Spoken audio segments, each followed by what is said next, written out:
Hey guys, good morning. कैसे हैं आप लोग? आज मैं अपने ऑफिस में बैठी थी और मुझे काम करने का बिल्कुल भी मन नहीं कर रहा है और मैंने सोचा एक बहुत ही सीरियस टॉपिक पर बात किया जाए। और ये जो टॉपिक है इस पर लोग बात नहीं करते। तो चलिए, अभी कुछ दिन पहले ही एक इंसिडेंट हुआ है और मुझे लगा कि मुझे इसके बारे में थोड़ी सी बात करनी चाहिए।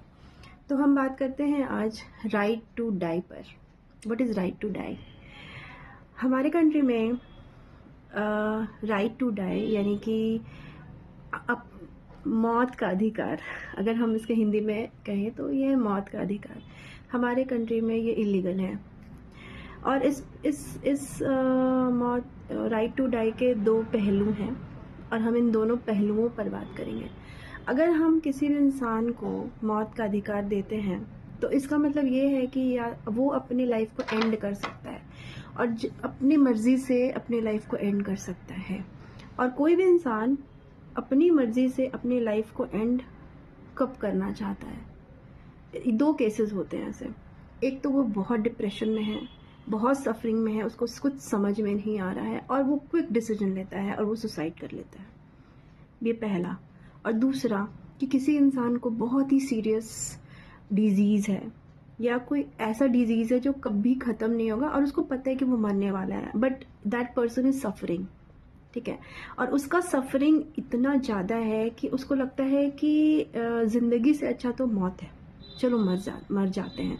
और लीगली वो सबसे इंसिस्ट करता है, वो सबको रिक्वेस्ट करता है, डॉक्टर्स को और अपने फैमिली मेम्बर्स को, कि उसको कुछ ऐसा इंजेक्शन दे दिया जाए या ऐसा कुछ दे दिया जाए जिससे वो मर जाए और उसका सफरिंग जो है वो ख़त्म हो जाए।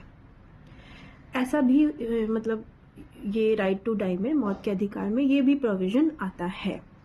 तो क्या ये सही है? क्या मरने का अधिकार लोगों को देना चाहिए?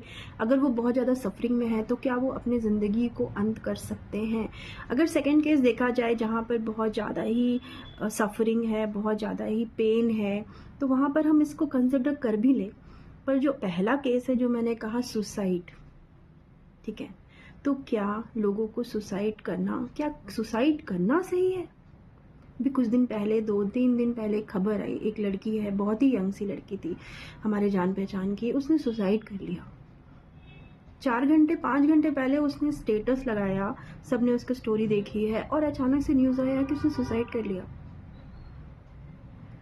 एक बात बताइए, जब आप अपनी ज़िंदगी को अंत कर देते हैं तो क्या रह जाता है?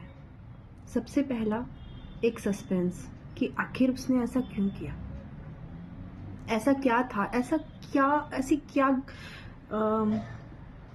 परिस्थिति थी जो ठीक नहीं हो सकती थी, या उसको सुधारा नहीं जा सकता था, या उसने किसी से बात क्यों नहीं की, उसने किसी से शेयर क्यों नहीं किया? हम सभी दुखी रहते हैं। मैं भी बहुत बार डिप्रेशन में चली जाती हूँ। मुझे भी लगता है कि मुझे सुसाइड कर लेना चाहिए, लेकिन मैंने कभी ऐसा सोचा नहीं, मैंने कभी ऐसा किया नहीं, क्योंकि मुझे पता है कि परिस्थिति, सिचुएशन जैसा भी हो, हम इस सिचुएशन से निकल सकते हैं, हम इस सिचुएशन से निकल जाएंगे और मरना ही एक अंतिम सॉल्यूशन नहीं है। आजकल के टीनेजर्स, आजकल के बच्चे बहुत जल्दी ये डिसीजन ले लेते हैं और वो ये नहीं सोचते कि वो तो मर जाएंगे, उनके सफरिंग का एंड हो जाएगा, पर उसके बाद जो सफरिंग है, जो उनके माँ बाप, भाई बहन, रिश्तेदार या उनके फ्रेंड्स, उनको कैसा लगेगा? और सबसे ज़्यादा एक सस्पेंस जो क्रिएट हो जाता है कि उसने ऐसा क्यों किया, क्योंकि मरने वाला अपने साथ ये राज लेके चला जाता है। फिर हम सिर्फ बात बना सकते हैं, हम बातें बना सकते हैं कि हाँ भाई, इसने ऐसा इसलिए किया होगा। मरने का अधिकार किसी को भी नहीं है। आप अपनी ज़िंदगी, इतनी कीमती ज़िंदगी है, हम जानते हैं कि हाँ बहुत सारे दुख हैं, बहुत सारे गम हैं, बहुत कुछ है ज़िंदगी में, झेलना पड़ता है, सबको सब कुछ नहीं मिलता। अगर हम सोचेंगे कि टाटा अंबानी के पास इतना पैसा, बहुत खुश होंगे, तो ये सब सिर्फ एक, मतलब हम बस दूर का ढोल सुहाना जो बोलते हैं ना, बस वही है। कोई भी परफेक्ट नहीं है, कोई भी एब्सोल्युटली खुश नहीं है अपने लाइफ से। जिसके पास बहुत पैसा है उसको कुछ और चाहिए, प्यार चाहिए, उसको रिस्पेक्ट चाहिए, सम्मान चाहिए, अकेला है वो, और जिसके पास पैसा नहीं है वो उसको लगता है कि मुझे और पैसे चाहिए, मुझे ये ख़रीदना है, मेरे पास ये होता, गाड़ी होता, बंगला होता, आईफोन होता। तो ह्यूमन डिज़ायर्स आर अनलिमिटेड। ये हमने इकोनॉमिक्स में पढ़ा था जब मैंने क्लास 8 में मेरा इकोनॉमिक्स सब्जेक्ट था। सबसे पहला चैप्टर उसमें सबसे पहला सेंटेंस यही था, human desires are unlimited. Human है तो डिज़ायर्स होंगे, डिज़ायर्स हैं तो पेन होगा। अगर एक्सपेक्टेशंस हैं तो पेन होगा, और अगर एक्सपेक्टेशंस पूरे नहीं हुए तो भी पेन होगा। कभी कभी वो पेन अनबियरेबल हो जाता है, कभी कभी हम उस पेन को बर्दाश्त नहीं कर पाते।